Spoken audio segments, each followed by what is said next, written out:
Hello everyone welcome back to my another mini blog मु आपण मानकर विष्णुप्रिया।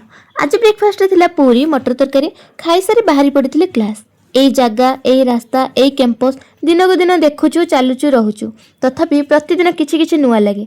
छोट मुहूर्त छोट छोट खुशी छोट छोट घटना ए सब दिन ना दिन ही सबुठार बड़ स्मृति हो आम मानकर।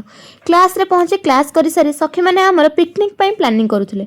स्टूडेंट लाइफ माने नुहे खाली तो पढ़ापढ़ी एंजॉयमेंट तो रहिबो ना, किंतु प्लानिंग स्टार्ट हैला कि नहीं रियल मूवी आरंभ सबुठु फास्ट कन्फ्यूजन क्यों जगह बेस्ट यही सब कन्फ्यूजन दूर हैला कि नहीं मो ब्लॉग कंटिन्यू देखंतु जानि परिबे। तापरे हॉस्टल पळी आसी सबुज पहाड़ और शांति परिवेश मध्य थिबा आम यूनिवर्सिटी हॉस्टल पहुँची आ हॉस्टल विषय कौन बा कहबी। हॉस्टल लाइफ शुणिले ही मन आसे एक अलग दुनिया।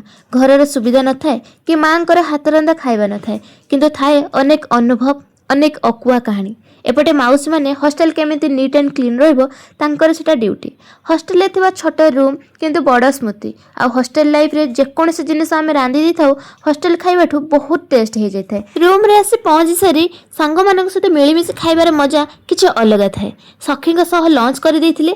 हॉस्टल ले खाइबा हमकु 3 टाइम दियंती, ब्रेकफास्ट लंच एंड डिनर। आ सब दिनर मेनू किछि अलग अलग थाए। आ गोटे मासर कंपलसरी मील थाए 20 डेज।